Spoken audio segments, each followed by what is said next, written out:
Danny Flexon here for Seconds Out. Delighted to be joined by my old friend Adam Smith, currently in isolation, waiting for the Saunders-Murray card on Friday night. How are you getting on? How long have you been isolated so far? About 3 hours so far. Pretty used to it, Danny. It seems to be the sort of, the regular way now. And it's brilliantly organised by Matchroom. You're sort of escorted in, you do the test, and then, you have to wait around for many hours. But, as long as you've got things to do and you keep a sort of schedule, it's okay. And then we get a knock on the door in the morning, sort of 24 hours later, to say, hopefully, we're negative and we can get out and enjoy the bubble. And we will. Billy Joe Saunders this weekend or Friday night, which is going to be it's great to have him back. It's a great world title fight and a good card. And we've got another show tomorrow with the Golden Contract as well. So that'll be one that at least I can put my feet up and watch, or we'll all watch together, I guess, in the bubble. But yeah, it's a busy week. And obviously we have Anthony Joshua in 11 days time. So yeah, very exciting. Billy Joe Saunders against Martin Murray is an interesting fight in that if there hadn't been all the rumours and the near miss of Billy Joe fighting Canelo, it might be better received than it has been. Do you think it's kind of being overlooked a little bit, that main event? It is still a world title fight, of course.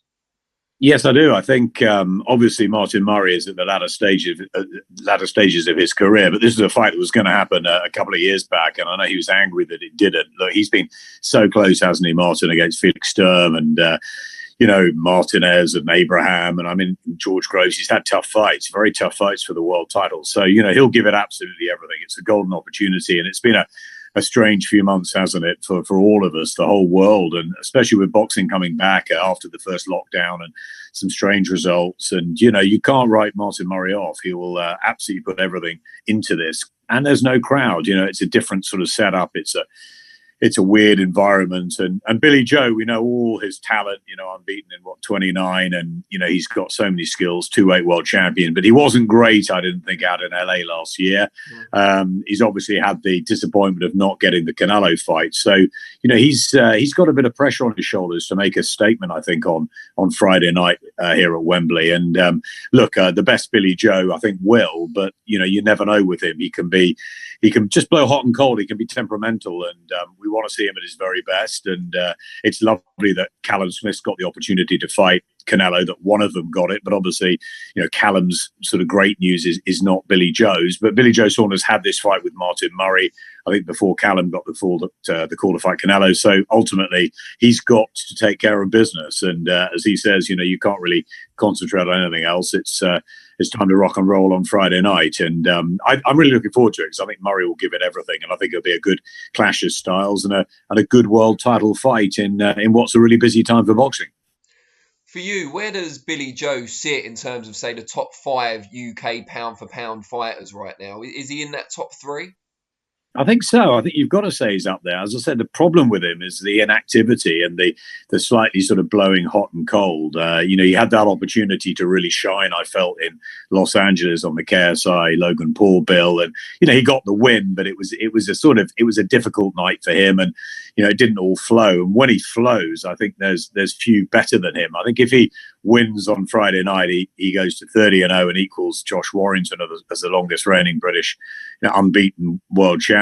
And so you've got to say he's right up there. But whether he could beat Canelo, whether Callum will beat Canelo, but they've got opportunities. Both of them have got a really good chance in that fight, or against Canelo, against Golovkin. They'll start as underdogs, but Callum is a brilliant fighter in his own right. He's tall. He's technical. He's obviously a Super Series winner, but Billy Joe is awkward, and I think that in many ways it'll be a tough fight for Canelo to fight Billy Joe, for anyone really to get the better of Billy Joe, because he is that sort of complicated, good southpaw, but he can switch. He's got excellent movement. He's got a great boxing brain. But sometimes when he comes in a little bit flat, then he just lets himself down a bit. So I'd like to see him at his very best. I think he gives Canelo an angle off in a real fight. And as I said, whether he'll beat them is another matter. That's a hard ask for all our British fighters. But Callum and Billy Joe are right up there, obviously, along with Josh Warrington and Tyson and AJ and the others. It's a competitive. If you do the UK top pound for pound, it's pretty competitive, isn't there, up at the top? But he's Billy Joe's right in the mix. Yeah. Is he someone that outside the ring makes you nervous in your position at Sky? Yes, definitely. And I think he knows that as well. He's controversial. He says things for attention sometimes, I think, and sometimes he just doesn't think, and sometimes he wants to be funny, and that's his humour. We've got to be careful with him. He's got into a little bit of trouble outside of the ring for some of the things he's said and done and the actions, and that's not for us to govern. That's for the British board to look at if he does anything that's deemed wrong. I like Billy Joe Saunders. I think he's a good guy. I think he's a funny guy. I think he's just he's one of these characters that's going to say it the way he thinks it is, and that's not necessarily the right way sometimes. So obviously working for a huge corporation like Sky and Comcast, you do worry and you do keep on the edge of your toes. But then I've worked with a lot of people, Danny, as down the years. Mike Tyson obviously coming back into a ring on Saturday night at the weekend. He's one that you can just turn straight to and say, look, we put many Mike Tyson fights out on and dealt with many Mike Tyson controversies. So Billy Joe's not quite in that bracket, but yeah, he keeps you on your toes. He's lively, but I like him. I spoke to him on a FaceTime the other week when I was here in the bubble, and he was in training, and he said, "Oh, I'll see you there." He said, "What's the bubble like?" And I said, "Well, it's great. It's nice, but it's a bit like a sort of camp. You're in one place. You can't go out for a walk or a run." He goes, "Oh, don't worry." He said, "I'll find a way. I'll be in and out." I said, No, Billy, you'll be here. You have to be here because that's the rules. So it's I think he knows it. Look, I think he plays the humorous card at times, but sometimes I think he does stray the wrong side. But listen, it's his character. I often don't think he means bad intentions from it. I think it's sometimes this sort of strange warped humor, but some people find it funny and some people find it a little bit edgy and some people find it offensive. So, you've got to sort of stay in the middle, and hopefully he'll behave himself this week and we can concentrate on what he does well in, which is in the ring. And I'm looking for a big performance from him on Friday night. It's one of 4 big shows this week, 3 in the UK, 1 in the US.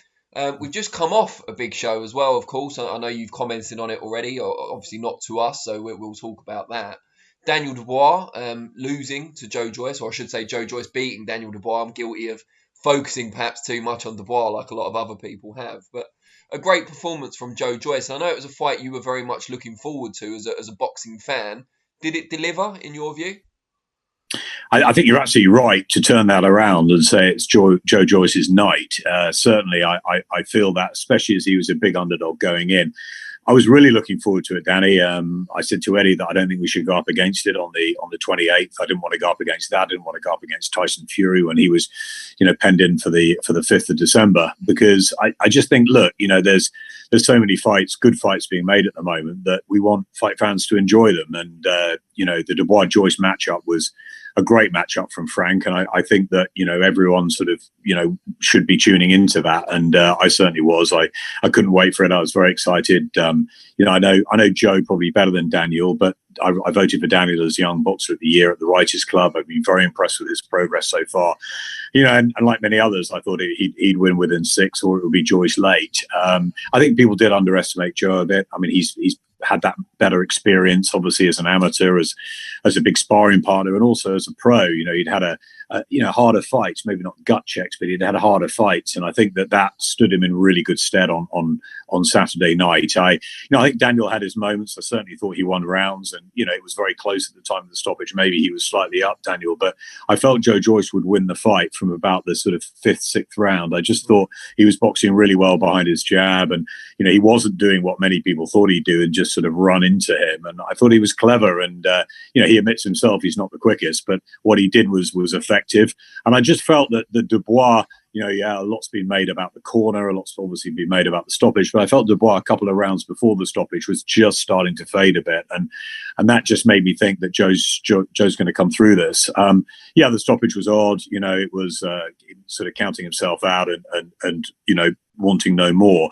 As I said before, Danny, we're not fighters. We don't get in the ring. It's not for us to comment on why or how that he decided to do that. And I think that a lot of fighters, I know Carl Frampton did on the night, and I spoke to him about it, and Tony, a lot of other people said that they felt that Daniel Dubois quit. I think that's it's a hard word for us to use from outside the ring. I respect every single fighter that gets in it, and I think that you've got to sort of decide when you're in there yourself. It's an independent, it's a solo sport, despite the fact you've got a team and a training camp and a promotional outfit.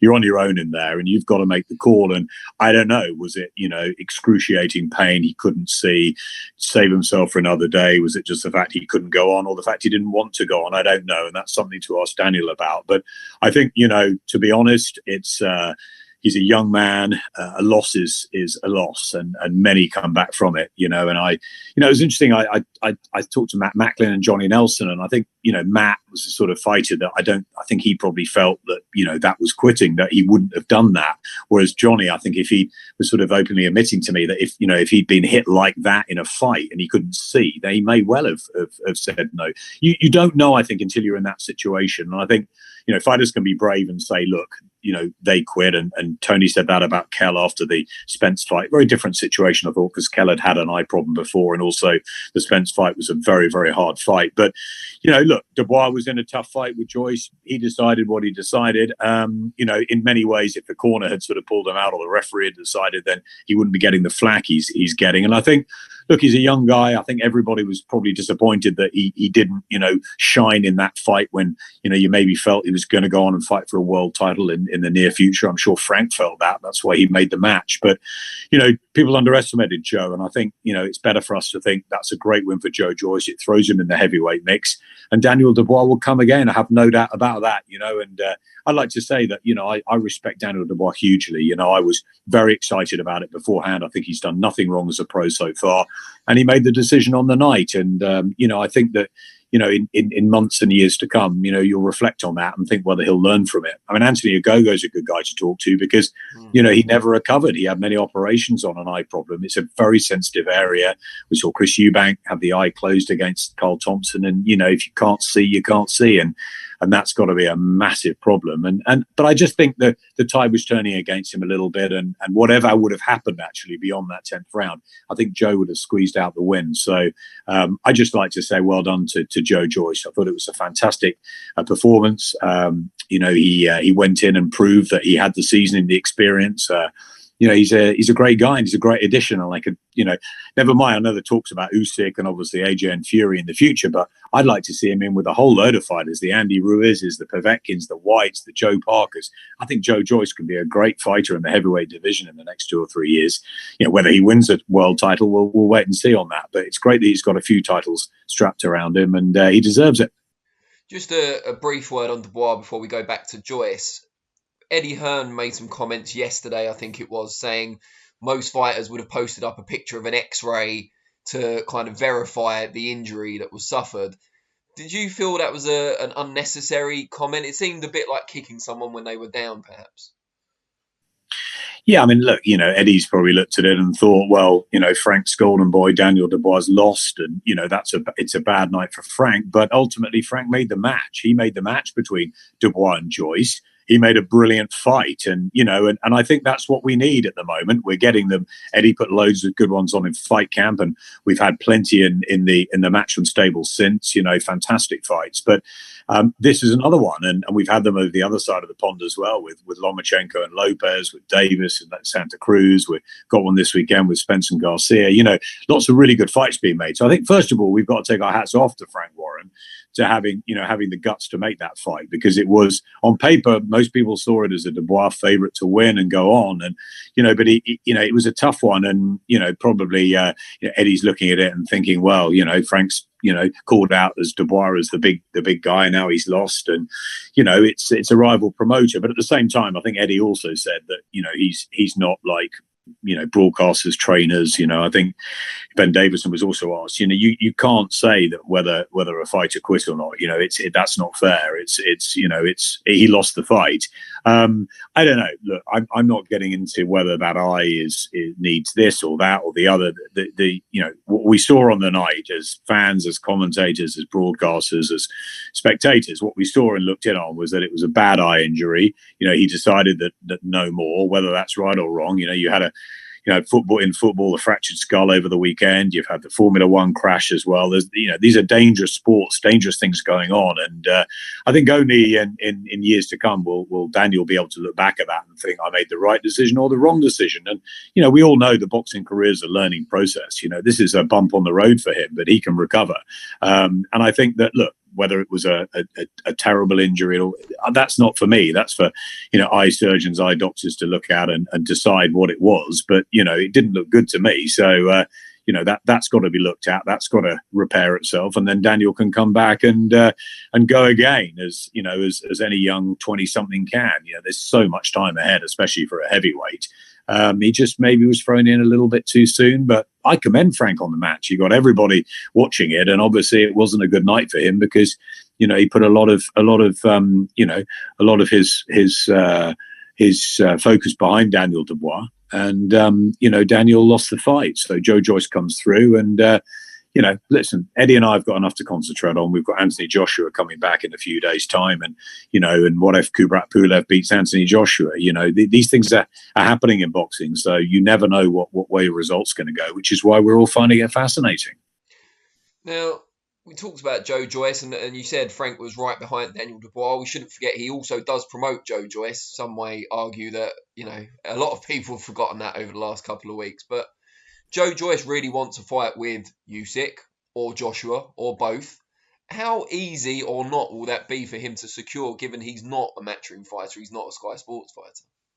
Yeah, Frank has both fighters, of course, and that's probably one of the reasons why he put them together. But I did think he probably believed Daniel Dubois would come through. I'd be surprised if he didn't. But certainly, he's the one that that was sort of seen as the next big thing. And with Joe, it's a bit of a strange one because he's older and because he takes a lot of punches. People sort of overlook him, and he's obviously a very, very tough guy to fight. David Hay and I had a long chat beforehand because David fancied Joyce in the sort of mid to late rounds, and he just thought that he'd prove more to him, and he'd worked with him, and he knew the sort of the depths of Joe Joyce. Look, it's very interesting to see what Joe Joyce does next. I wish him well. I hope he gets in with some of those guys I mentioned. I know he wants Alexander Usyk, who's a Matchroom fighter, so maybe it's a case of Frank and Eddie working together to get these fights on. But because we are at some point going to have that lunch, aren't we, where you and I are going to sort of go in for coffee at the end and see what's happened. But I don't know. Look, it's one of those. I'm sure that that Frank has got plans, and obviously, in a normal situation, they'd have probably a rematch of a really good fight and a rematch. It wasn't a great fight. It was an intriguing match, and obviously because of the way it finished, there's a lot of work on Daniel Dubois' physical and mental state, I'd have thought as well, before that's all talked about again. So that's for down the line. I think for now, Frank's got to look at Joe, and Sam Jones has got a great, triple champion on his hands. And what does he do? Does he go for Usyk? Does he try and have a fight with, I don't know, someone like a Joseph Parker or an Andy Ruiz or, one of those type of guys? And I just think that Joe Joyce has got a lot of options. And although he's mid-30s, he's a fresh professional, so there's no reason why he can't fight for the next 4 or 5 years at top level. And I think he'll be in some really good fights. He's exciting to watch. He's obviously going to be hard to beat. I wouldn't probably throw him into an Usyk fight just yet. I would sort of take a little bit more time with Joe. I'd have, 1 or 2 more and then maybe go for something. I mean, Usyk probably wants to fight Joshua, should Joshua get through Pulev next. And then you've got the Fury Wilder situation. There's a lot of balls in the air, as there always are at heavyweight. But I'm hoping that it lands for Joe to have a really good fight, sometime in the spring. And I can't wait to see his career progress.